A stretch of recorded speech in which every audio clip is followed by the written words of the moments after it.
ஒரே ஒரு 5 லிட்டர் இதய மந்த்ரா கடல் எண்ணெய் பேக் ஒரு மாசம் முழுசுக்கும் அத்தனை சமையல முடிச்சு விடலாம். இதய மந்த்ரா.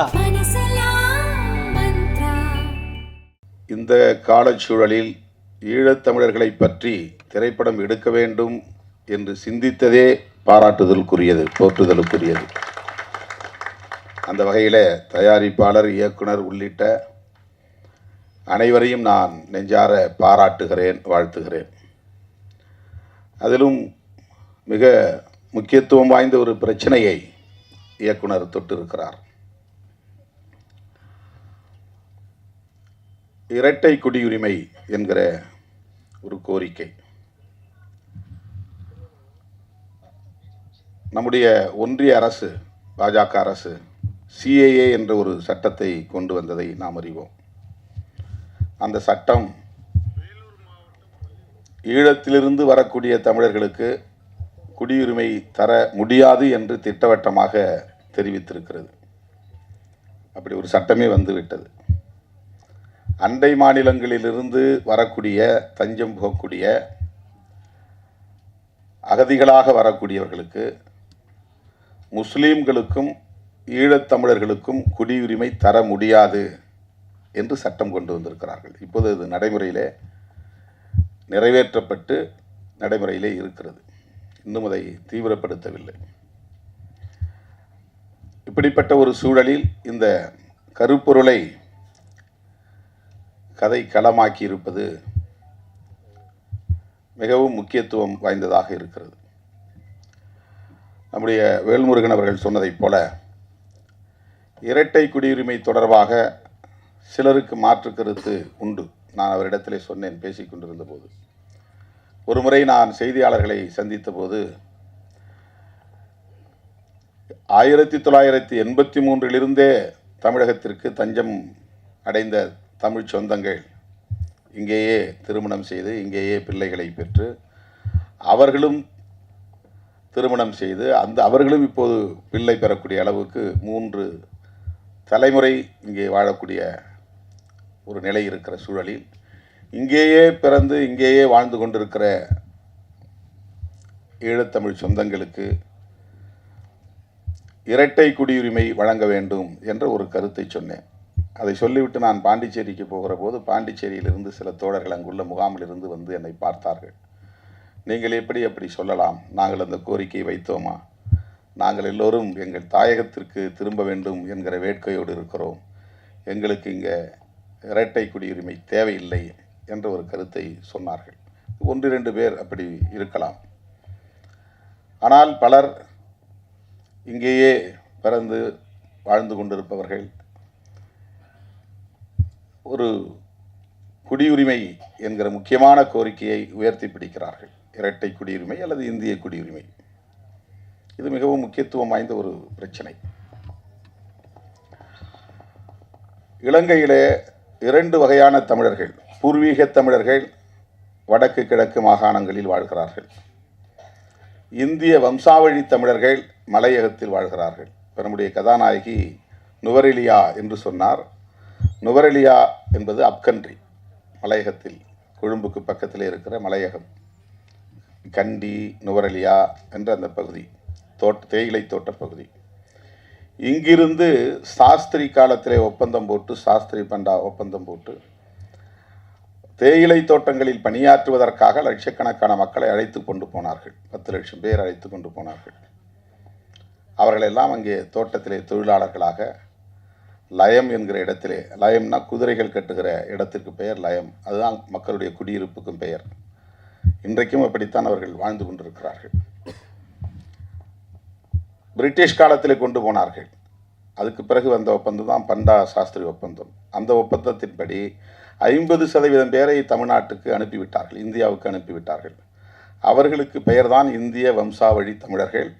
ஆங்கிலத்திலே ரீபேட்ரியாட்ஸ், தாயகம் திரும்பிய தமிழர்கள்.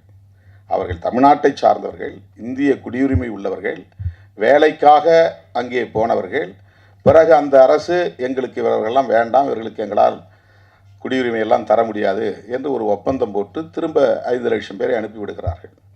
எஞ்சியவர்களுக்கு அங்கே குடியுரிமை தராமல் நீண்ட காலம் இருந்தது. அப்கண்ட்ரியிலே இருக்கிற மக்களுக்கு குடியுரிமை தரப்படாமல் நீண்ட காலம் போராடி போராடி இப்போது குடியுரிமை பெற்றுவிட்டார்கள். இது பூர்வீக குடி தமிழர்கள் அல்ல. வடக்கு கிழக்கு மாகாணங்களில் யாழ்ப்பாணம் சொல்கிறோம் இல்லையா, வன்னி சொல்கிறோம், அது வடக்கு மாகாணம். மட்டக்களப்பு, அம்பாறை அது கிழக்கு மாகாணம். இது ரெண்டும் சேர்ந்து தான் ஈழம், தாயகம், தமிழ் ஈழம், வடக்கு கிழக்கு மாகாணங்கள். அந்த வடக்கு கிழக்கு மாகாணத்தை சார்ந்த தமிழர்கள் தான் பூர்வீக தமிழர்கள். சிங்களவர்கள் அங்கே குடியேறுவதற்கு முன்பு இலங்கை முழுவதும் சேர்ந்து வாழ்ந்த, பறந்து வாழ்ந்த குடிமக்கள் தமிழர்கள். இதை அல்லாமல் இன்னொரு தமிழர்கள் இருக்கிறாங்க. அவங்க யாருன்னா, கொழும்பிலே வணிகம் செய்து கொண்டு அங்கேயே போய் செட்டில் ஆன தமிழர்கள். தமிழ்நாட்டை சார்ந்தவங்க அங்கே போய் பிஸ்னஸ் பண்ணுறாங்க, டெக்ஸ்டைல் பிஸ்னஸ் பண்ணுறாங்க, பலசரக்கு வியாபாரம் பண்ணுறாங்க, பல வகையான வியாபாரங்களை பண்ணிவிட்டு அங்கேயே போய் செட்டில் ஆகிடுறாங்க. அவங்க வம்சாவழி தமிழர் அப்படின்னு சொல்ல முடியாது. ஏன்னா அப்பப்போ போயிட்டு வந்துடுறாங்க, அங்கே வீடு இருக்குது, அவங்களுக்கு அங்கேயே பிஸ்னஸ் இருக்குது. யாழ்ப்பாணத்திலும் அந்த வடக்கு மாகாணத்திலும் கிழக்கு மாகாணத்திலும் வாழக்கூடியவர்கள் அந்த மண்ணின் மைந்தர்கள்.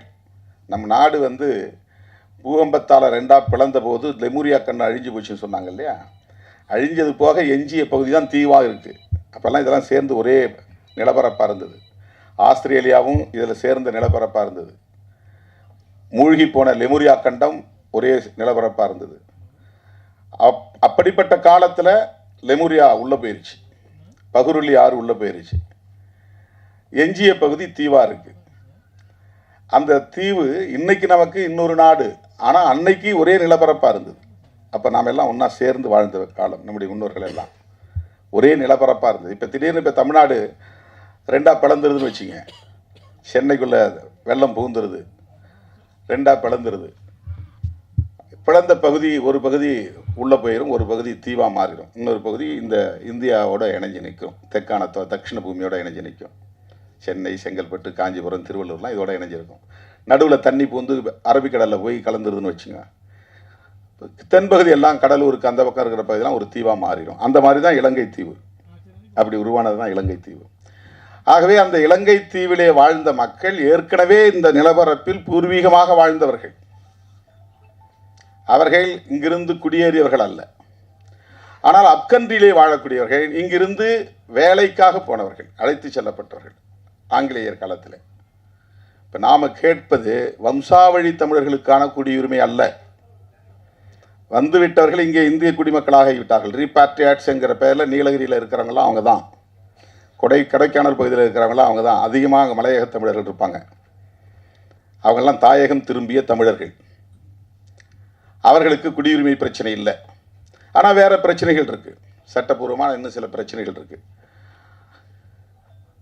கண்டி, நுவரெலியா போன்ற பகுதிகளிலே தங்கியிருப்பவர்கள், இங்கிருந்து போனவர்கள் இப்போது அங்கே குடியுரிமை வாங்கி கொண்டார்கள். இப்போ அவங்கெல்லாம் ஸ்ரீலங்கன் சிட்டிசன்ஸ்.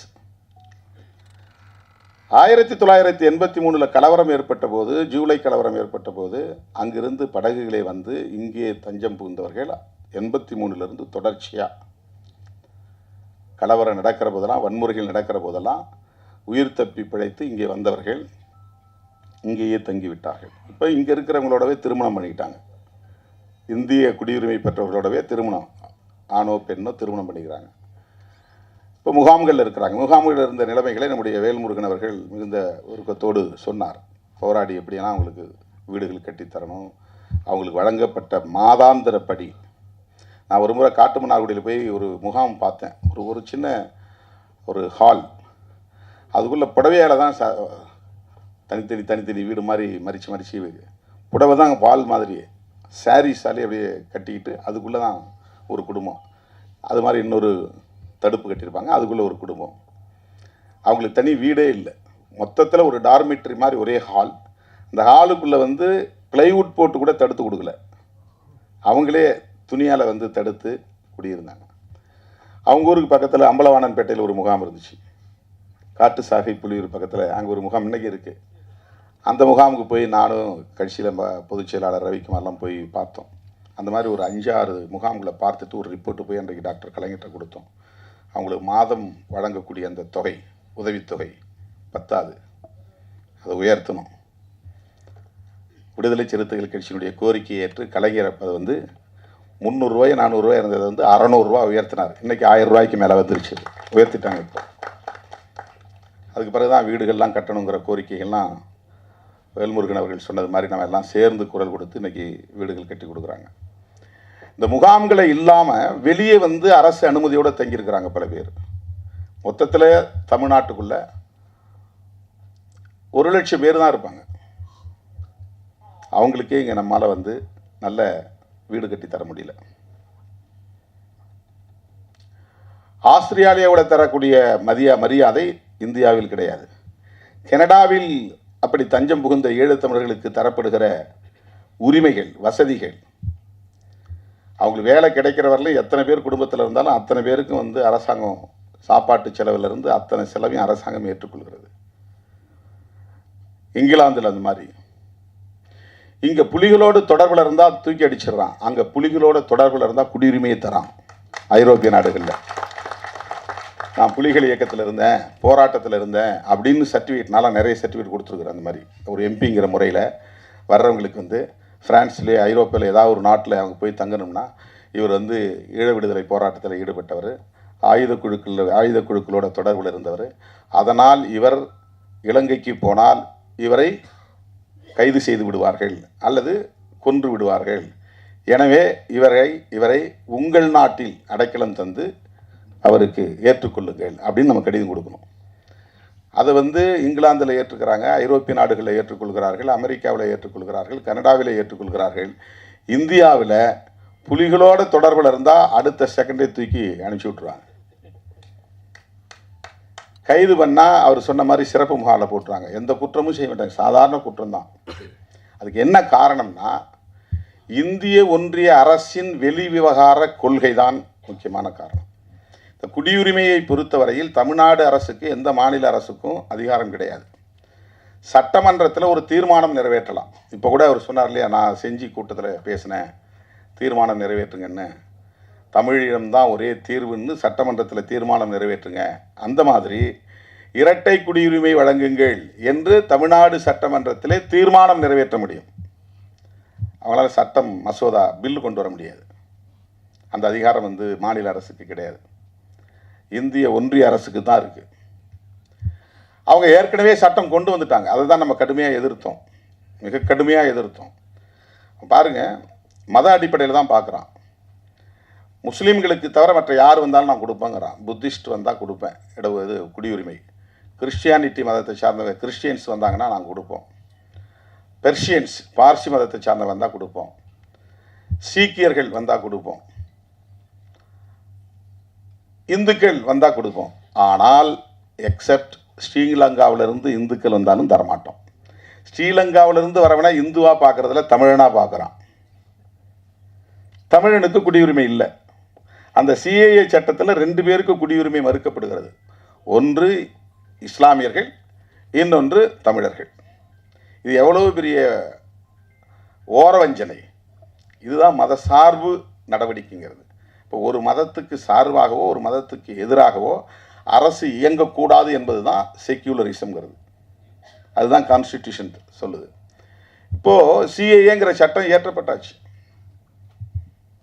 அது நடைமுறைக்கு வரப்போகுது, தீவிரமாக வரப்போகுது. இன்னொரு முக்கியமான செய்தி என்னென்னா, நாம் பல மாநாடுகளில் தீர்மானம் நிறைவேற்றியிருக்கிறோம். யூஎன் சார்ட்டர் ஃபார் ரெஃப்யூஜீஸ் அப்படின்னு ஒரு ஐநா பட்டயம் ஒன்று இருக்குது. உலக நாடுகள்லாம் அந்த ஐநா பேரவையில் உறுப்பு நாடுகளாக இருக்கிறவங்களாம் சேர்ந்து ஒரு ஒப்பந்தம் போடுவாங்க ஒவ்வொரு விஷயத்துலையும். ஹியூமன் ரைட்ஸ் கவுன்சில் தனியாக இருக்குது ஜெனீவாவில். அந்த மாதிரி குழந்தைகளுக்கு தனியாக ஒரு அலுவலகம் இருக்குது, உலக நாடுகள் ஐநா அலுவலகம்.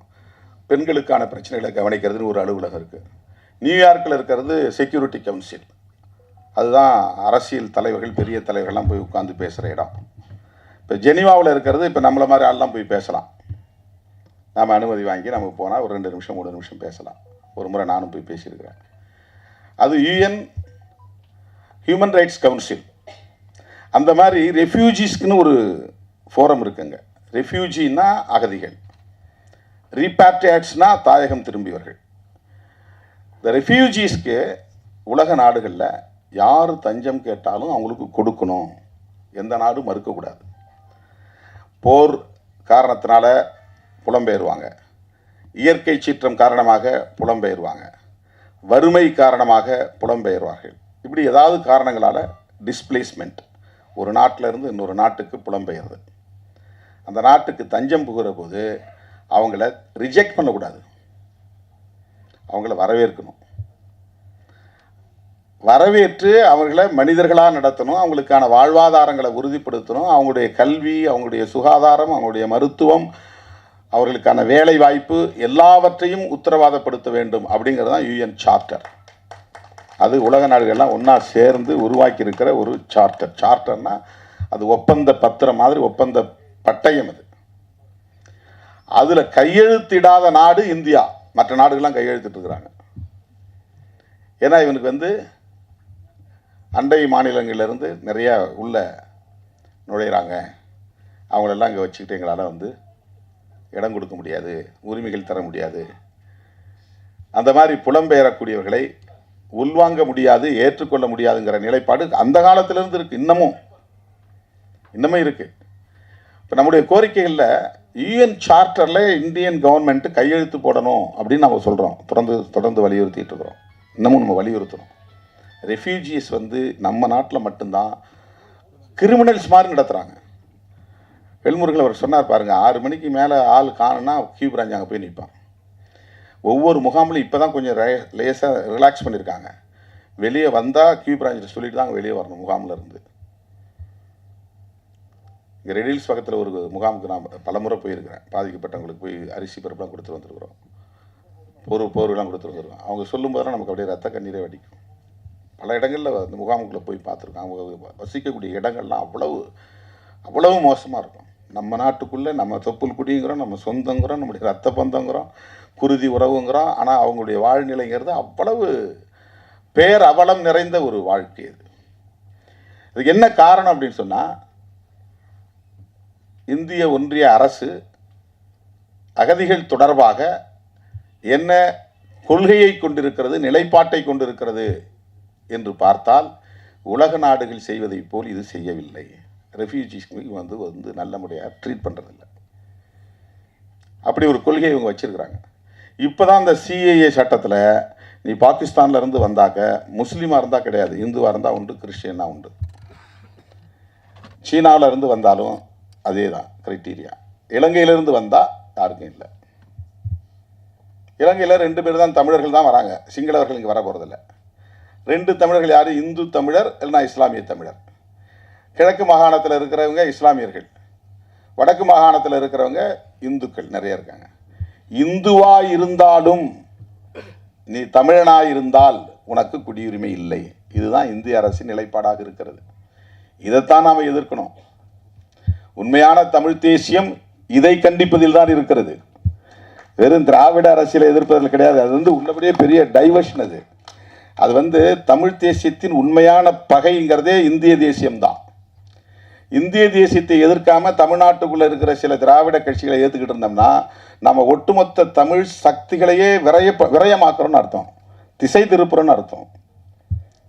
தமிழ் தேசியங்கிறது 2 கண்டென்ட் இருக்கணும். ஒன்று, எங்களுக்கு தனி தேசம் வேண்டும், எப்படி தமிழ் தனி ஈழம் வேண்டுங்கிற கோரிக்கை இருக்கும். அந்த கோரிக்கை இருந்தால் தான் தமிழ் தேசியம் பேசுறதுக்கான முழுமை பெறுது. அப்படி பேச முடியாது. சரி. 2வது, உண்மையான எதிரி யாருன்னு அடையாளம் காட்டணும். உண்மையான எதிரி எந்த மொழிவழி தேசியத்தையும் ஏற்காத இந்திய தேசியம்தான். இந்திய தேசியத்தை பற்றி எதுவுமே பேசாமல், அங்கே ஆதிக்கம் செலுத்தக்கூடியவர்களை பற்றி எதுவுமே பேசாமல், சிஏஏ சட்டம் கொண்டு வந்திருக்கிற அந்த ஆட்சியாளர்களை பேசாமல் நமக்குள்ளே விமர்சனம் பண்ணிக்கிட்டு இருந்தோம்னா இது மொத்தத்தில் திசை திருப்புகிற ஒரு அணுகுமுறையாக தான் அமையும். ஆகவே ஈழத்தமிழர்களுடைய பிரச்சனையை நாம் பேசுகிற போது அது தமிழ் தேசியத்தில் ஒரு அங்கம்தான். ஈழத்தமிழர்களின் நலன்கள் குறித்து நாம் பேசுகிறோம் என்றால் தமிழ் தேசிய அரசியலில் அதுவும் ஒரு முக்கியமான பகுதி. இப்போ அவங்களுடைய நலன்கள் என்பது அவங்களுக்கு எங்களுக்கு மாதிரி பரிதாபத்தின் அடிப்படையில் சில வசதிகளை செஞ்சு கொடுங்கிறது அல்ல.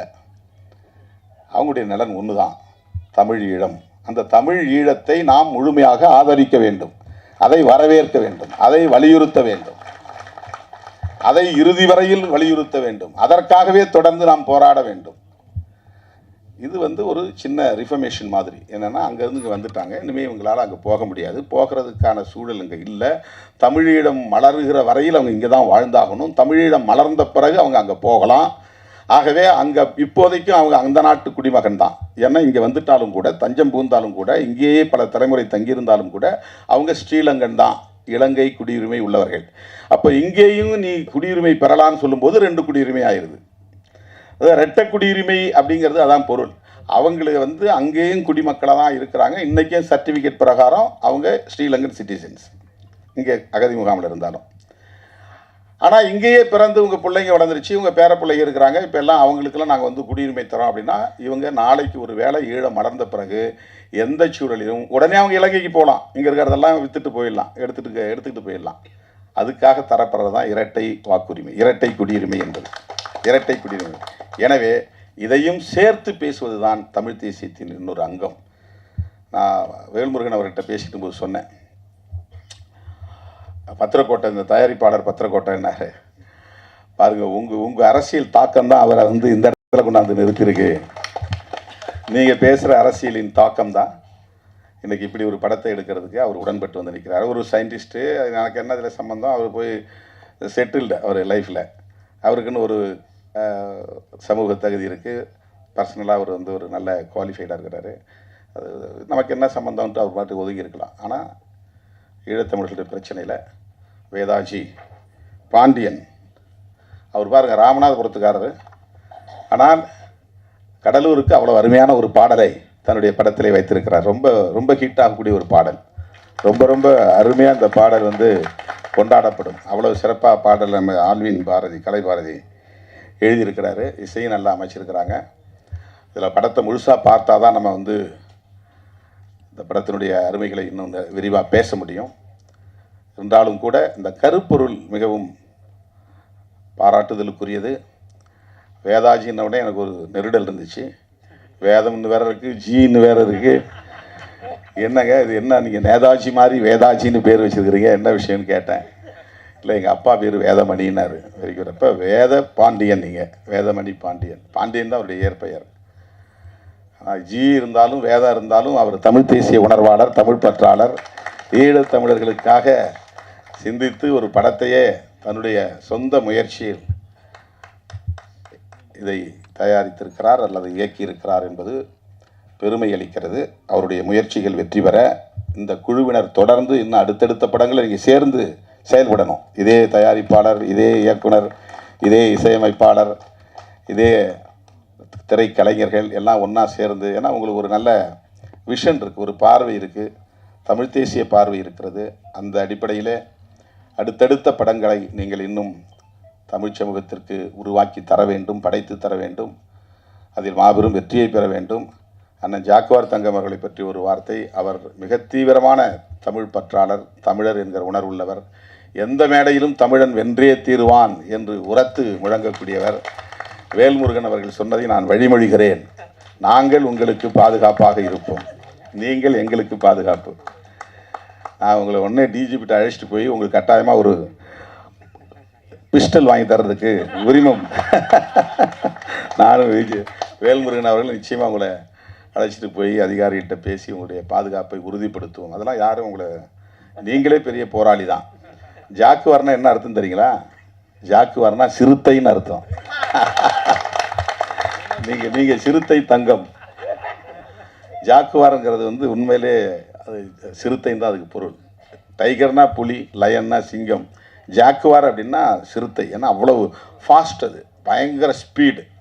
இவர் சண்டையில் அப்படி தானே ஸ்பீடாக பண்ணுவார், அதனால தான் அவருக்கு ஜாக்குவார் தங்கம். ஆமாம், இப்போ அவருக்கு வயசு 70க்கு மேலே ஆகுது. எப்படி இருக்கார் பாருங்க, 73 வயசாகுது. அப்படி அவர் இதெல்லாம் ஆக்ஷன்லாம் பண்ணும்போது நான் மிரண்டுட்டேன். ஒரு 2-3 வீடியோ போட்டு காட்டினார் வீட்டில் போயிட்டு. ஐயோ அப்பா, என்ன ஆளை விடுங்க, நான் கிளம்புறேன், எங்களால் ஒரு சின்ன யோகா கூட இப்படி பண்ண முடியாது. அப்படி அதனால் உங்களுக்கு நம்முடைய இளவல் வேல்முருகன் அவர்கள் சொன்னதை நான் வழிமொழிகிறேன். உங்களுக்கு எந்த அச்சுறுத்தலும் இங்கே இருக்காது. நாம் எல்லாம் தமிழர்கள் அத்தனை பேருமே ஒருவருக்கொருவர் பாதுகாப்பாகத்தான் நாம் இருப்போம். அந்த வகையில் அண்ணன் ஜாக்குவார் தங்கம் அவர்களை இந்த நேரத்தில் நான் வாழ்த்தி பாராட்டி இந்த படக்குழுவினரை நெஞ்சார பாராட்டி வாய்ப்புக்கு நன்றி கூறி முடிக்கிறேன். நன்றி, வணக்கம்.